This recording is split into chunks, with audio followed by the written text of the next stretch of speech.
मेरे प्यारे दोस्तों, कल की वीडियो जो मैंने एलआईसी के ऊपर आप बनाई थी उसको आपने बहुत ज़्यादा प्यार दिया। मैं आपको बार बार दिल से धन्यवाद करना चाहता हूँ गाइस, क्योंकि हमने ये जो चैनल बनाया है वो बिल्कुल न्यू चैनल है, फाइनेंस के लिए बनाया है। फाइनेंस से रिलेटेड आजकल क्या है कि समस्या बहुत हमारे देश के अंदर चल रही है। लोग अपना जो पैसा है उसको मैनेज नहीं कर पा रहे हैं, इसलिए हमने ये चैनल जो है नया चैनल बिल्कुल फ्रेश स्टार्ट किया है। कल हमने एलआईसी से रिलेटेड एक वीडियो बनाई थी, हालांकि अभी क्वालिटी थोड़ी कमज़ोर है क्योंकि अभी गाइस हमने ये चैनल स्टार्ट किया है, क्वालिटी थोड़ी कमज़ोर है। हम फाइनेंस से रिलेटेड काम बहुत करते हैं, मार्केट में मैं फाइनेंस से रिलेटेड काम करता हूँ, मुझे फाइनेंस की जानकारी है, इसलिए मैं आप लोगों को भी ये सजेस्ट करता हूँ कि आप जितना ज़्यादा से ज़्यादा हो सके फाइनेंस की नॉलेज लीजिए, जितना ज़्यादा से ज़्यादा हो सके उसके बारे में सीखिए, तभी आप जो है इन्वेस्ट करना चालू कीजिए। आपको कहाँ इन्वेस्ट करना है ये चीज़ हम आपको बताएंगे गाइस। तो आज हम बात करने वाले हैं, आज जो टॉपिक है हमारे पास वो है एसआईपी। एसआईपी का मतलब होता है सिस्टमेटिक इन्वेस्टमेंट प्लान।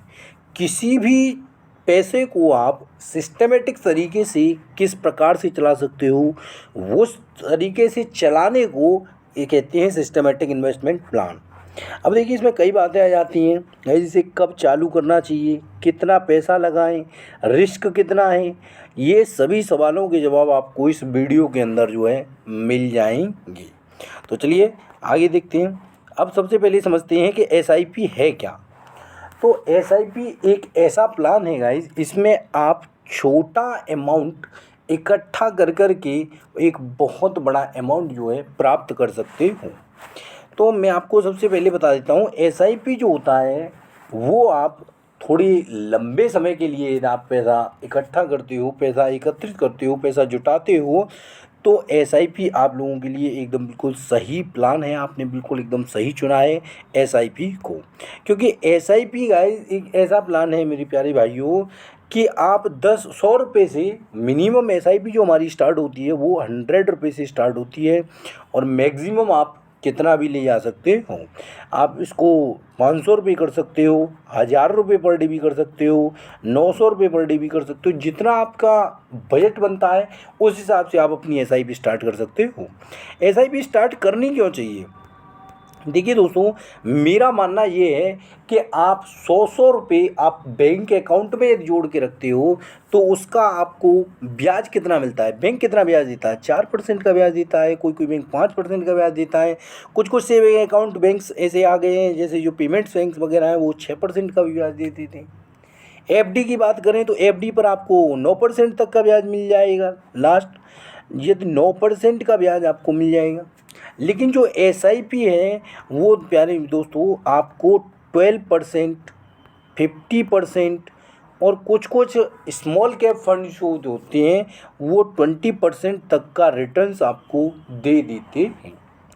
तो गाइस ये अमाउंट आप 100 रुपये करके भी आप इकट्ठा करोगे तो आपके बजट पर कोई भी फ़र्क नहीं पड़ेगा, और आप 10 साल बाद 20 साल बाद एक इतना बड़ा अमाउंट इकट्ठा कर पाओगे कि आपको आने वाले भविष्य में परेशानी नहीं होगी।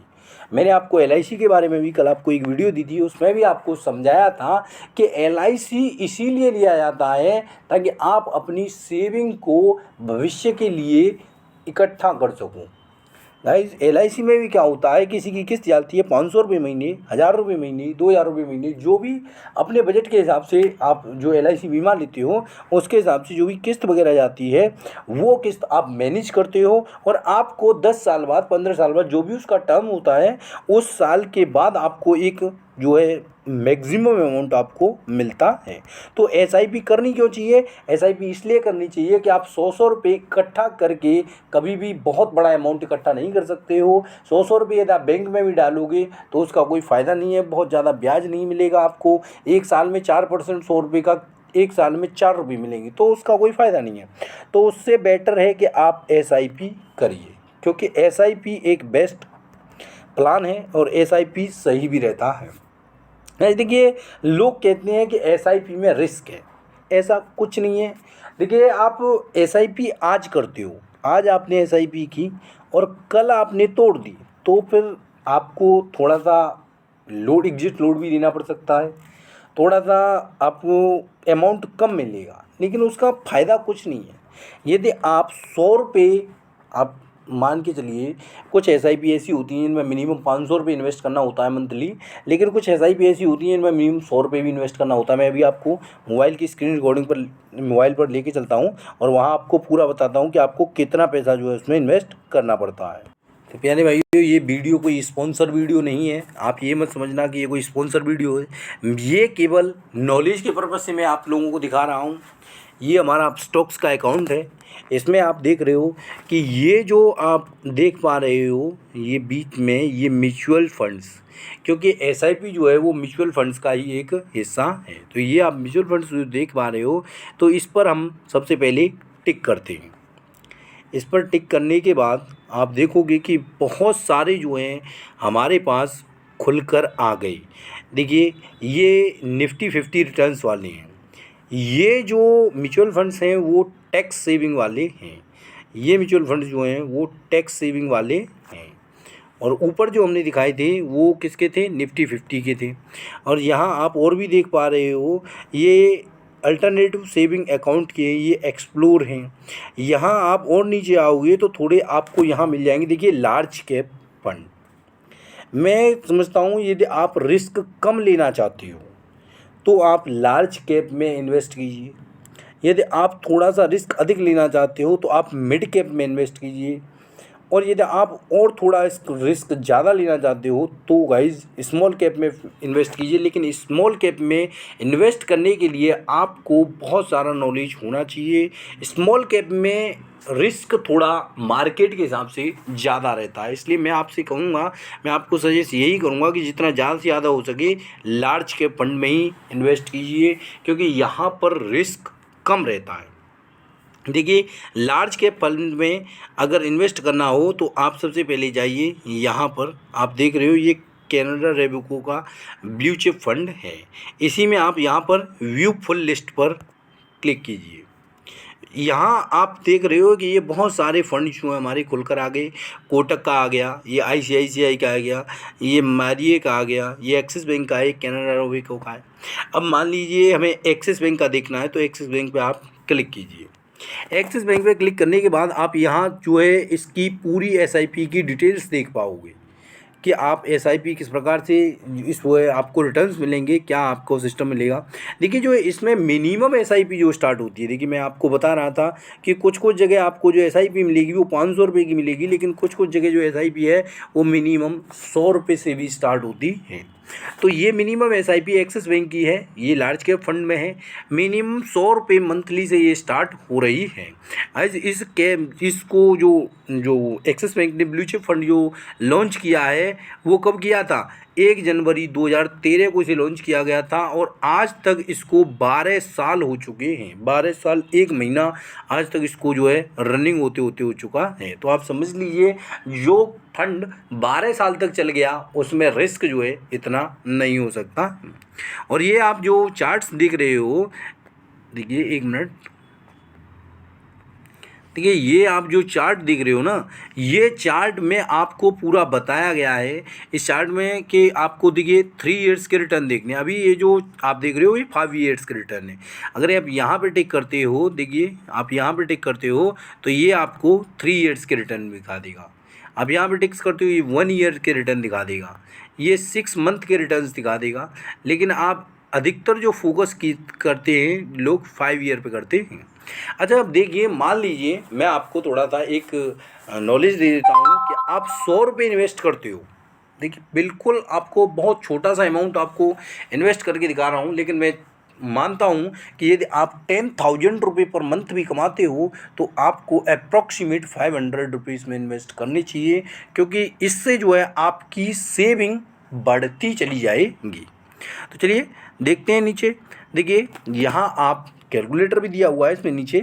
एक जो होता है मंथली SIP और एक होता है 1 टाइम SIP। 1 टाइम का मतलब एक तरह से समझ लो कि आप एक साथ पैसा डाल रहे हो, लेकिन एक साथ तो पैसा आपके पास है नहीं भाई, क्योंकि हमें गाइस छोटा छोटा अमाउंट करके एक बड़ा अमाउंट चाहिए, तो हमें करनी है मंथली SIP।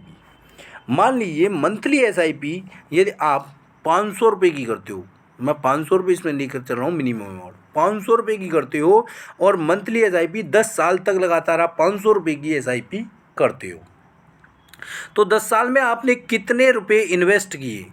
तो 10 साल में गाइज आपने इन्वेस्ट कर दिए 60,000 रुपये। 10 साल में 500 रुपये पर मंथ के हिसाब से आपने 60,000 रुपये जो है इन्वेस्ट कर दिए अपनी SIP के अंदर। तो आपको 10 साल बाद कितना प्रॉफिट हुआ? तो 10 साल तक यदि आप लगातार इसमें लगे रहते हो तो गाइज आपको 10 साल बाद जो प्रॉफिट मिलेगा उसे यहाँ देखिए फंड ट्रांसफर एंड फीस पे क्लिक कीजिए। 10 साल बाद टोटल रिटर्न्स होगा आपका 1.17 लाख, अप्रोक्सीमेट डबल। आप समझ रहे हो, आपने जो इन्वेस्ट किए 10 साल तक 500 रुपये पर मंथ के हिसाब से 60,000 रुपये यानी 60,000 रुपये जो है आपके इन्वेस्ट हुए थे और आपको मिले कितने? आपको मिले 1.17 लाख यानी 1.17 लाख, 1,17,000 रुपये आपको वापस मिल रहे हैं। और जब आप 10 साल के बाद इसको जो है तोड़ोगे FD को, तो आपको कोई भी एग्ज़िट लोड यहाँ पर नहीं देना पड़ेगा। ये आप देख रहे हो, एग्ज़िट लोड बिल्कुल जीरो है, कोई भी एग्ज़िट लोड आपको नहीं देना पड़ेगा। 1.7 लाख के 1.7 लाख भी आपके अकाउंट में ही आएंगे। तो मेरा मानना यही है गाइज कि यदि आप अच्छे रिटर्न्स चाहते हो, आपको अच्छा रिटर्न्स चाहिए, तो थोड़ा सा लंबे समय तक के लिए उसको चलाइए। मान लीजिए, चलिए अभी हम देखते हैं इसको, अगर आप 5 साल के लिए चलाते तो 5 साल बाद आपको कितना रिटर्न्स मिलता? 5 साल बाद गाइज आपको जमा कितने हो जाते? 30,000 रुपये। आपके 30,000 रुपये जमा हो जाते और आपको रिटर्न मिलता केवल 41,446 रुपये। यानी 5 साल में आपको केवल 11,000 रुपये रिटर्न्स के रूप में मिलती। अगर वहीं आप इसे 5 साल और एक्स्ट्रा चला देते हो, 10 साल तक चला देते हो, तो जमा आपके 60,000 रुपये होते हैं, लेकिन आपको एक्स्ट्रा रिटर्न्स जो मिल जाता है वो अप्रोक्सीमेट डबल रिटर्न्स मिल जाता है। आपको 1.17 लाख, 1,17,000 रुपये अप्रोक्सीमेट डबल रिटर्न्स हो गया गाइज। मेरा यही मानना है कि आप SIP को, मान लीजिए आपके आगे कोई भी प्रॉब्लम आती है, पैसों की समस्या हो जाती है, तो आप SIP बंद कर दीजिए। आप SIP को बिल्कुल बंद कर दीजिए, उससे कोई फ़र्क नहीं पड़ेगा। SIP में अमाउंट बंद कर दीजिए डालना, लेकिन अगर आप इसको जो अमाउंट 60,000 रुपये आपने अभी तक डाल रखे हैं, जो अमाउंट 60,000 रुपये आपने अभी तक डाल रखे हैं, उन्हें पड़ा रहने दीजिए और अप्रोक्सीमेट 10 साल और डाल के रखिए। यदि अमाउंट भी आप नहीं कटवाओगे, फिर भी जो 60,000 रुपये आपके इकट्ठे पड़े हैं SIP के अंदर, वो भी आपके ग्रोथ करते रहेंगे, वो भी आपके बढ़ते रहेंगे, वो अमाउंट भी आपका बढ़ता चला जाएगा। इसलिए गाइज मैं कहता हूँ कि SIP जितने ज़्यादा लंबे समय के लिए की जाएगी, अप्रोक्सीमेट 20 साल 25 साल, तो रिटर्न्स भी आपको वहाँ पर अच्छे मिलेंगे। तो ये मेरा मानना है कि SIP इसलिए की जाती है। और देखिए, चलिए मान लीजिए कुछ लोग कहते हैं कि 100 रुपये से भी करके दिखाइए। देखिए 100 रुपये यदि आप इन्वेस्ट करते हो 10 साल तक, तो कितना कर पाओगे? 12,000 रुपये ओनली इन्वेस्ट कर पाओगे और आपको मिलेंगे कितने? 23,305 रुपये 10 साल बाद। डबल होके मिल रहा है गाइज। मेरा मानना यही है कि आप अपने बजट से, यदि आप ESI PF नहीं कटवाते हो, PF वगैरह आपका नहीं करता है, तो आप 1,000 रुपये किसी भी SIP के म्यूचुअल फंड्स में इन्वेस्ट कीजिए। और देखिए गाइज, मार्केट चाहे कितना भी ऊपर हो, कितना भी नीचे हो, ये फंड मैनेजर जो होते हैं वो बहुत ही नॉलेजेबल पर्सन को फंड मैनेजर बनाया जाता है। ऐसी बात नहीं है जैसे हमारे तुम्हारे उठा के पर्सन किसी को भी फंड मैनेजर बना दिया जाए। ये बहुत सारे, बहुत करोड़ रुपए को एक साथ मैनेज करते हैं। तो ऐसा नहीं है कि आपका पैसा मार्केट में डुबा देंगे, ये मार्केट से हमेशा प्रॉफिट ही निकालते हैं। ये फंड मैनेजर फंड को उस प्रकार से मैनेज करते हैं कि कुछ फंड को लार्ज कैप में लगाते हैं, कुछ को स्मॉल कैप में लगाते हैं, कुछ को मिड कैप में लगाते हैं, कुछ को इंडेक्स फंडेज में लगाते हैं, कुछ अलग अलग तरीके से शेयर्स मार्केट में लगाते हैं, कुछ शेयर्स को खरीदते हैं, कुछ इंट्राडे ट्रेडिंग में लगाते हैं। तो ये हर प्रकार का मार्केट में अनुभव लेकर चलते हैं। हमारे पास यदि 100 रुपये होंगे तो हम 100 रुपये से कुछ नहीं खरीद सकते गाइज। शेयर मार्केट में यदि आप जाओगे तो 100 रुपये से आप कुछ नहीं खरीद पाओगे। लेकिन हाँ, यदि आप 100 रुपये से SIP करते हो 10 साल तक लगातार, तो आपको 1,20,000 रुपये ज़रूर मिलने वाले हैं। और ये कैलकुलेशन गाइज कोई फिक्स नहीं है, ये मार्केट के हिसाब से अप डाउन होती रहती है। ये मार्केट के हिसाब से अप डाउन होती रहती है। क्योंकि गाइस अभी वीडियो ज़्यादा लंबा हो रहा है तो आप देख पा रहे हो कि यहाँ पर बहुत सारे जो हैं वो फंड आपको मिल जाएंगे। कोटक का भी मिल जाएगा, ICICI का भी मिलेगा, बैरियर सेट का भी मिल जाएगा और ये कैनेडा रोबिको का भी मिल जाएगा। ये लार्ज कैप के फंड हैं और भी बहुत सारे फंड हैं। ये आपको नीचे चलोगे तो मिड कैप के भी मिल जाएंगे, स्मॉल कैप के भी मिल जाएंगे। ये सारे ही आपको ऐप में मिल जाएंगे। आप ज़रोधा में जाओगे, ज़रोधा में भी मिल जाएंगे, आप स्टॉक्स में भी मिल जाएंगे, आप एम स्टॉक्स में जाते हो उसमें भी मिल जाएंगे, पेटीएम में भी मिल जाएंगे। सारी चीज़ों पर आपको मिल जाएंगे, कोई दिक्कत नहीं है। ऑनलाइन आप SIP करा सकते हो, बहुत अच्छी चीज़ है SIP। और गाइज इसके बारे में ज़्यादा नॉलेज कि आपको किस इंडेक्स फंड में रिटर्न्स अच्छे मिल सकते हैं, लार्ज कैप में, मिड कैप में या उसमें, वो मैं आपको एक अलग वीडियो में बताऊंगा। क्योंकि वीडियो भी लंबी हो चुकी है। वीडियो में मैंने इसीलिए यही टॉपिक रखा था कि वीडियो में SIP क्यों करें, ये टॉपिक रखा था। इसमें आपको कोई भी रिस्क नहीं है इतना। आप 10-20 साल तक चलाते हो तो कोई इतना बड़ा रिस्क नहीं है मार्केट के हिसाब से। तो गाइस वीडियो आपको कैसी लगी? वीडियो अच्छी लगी हो तो वीडियो को ज़रूर से ज़रूर लाइक कीजिएगा और आप अपने दोस्तों को शेयर ज़रूर कर दीजिए ताकि वीडियो को हमारी सपोर्ट हो सके। गाइस आपकी सपोर्ट से ही हम आगे बढ़ेंगे। आपकी एक सपोर्ट, आपका एक शेयर हमें बहुत ऊपर तक ले जा सकता है। धन्यवाद गाइस।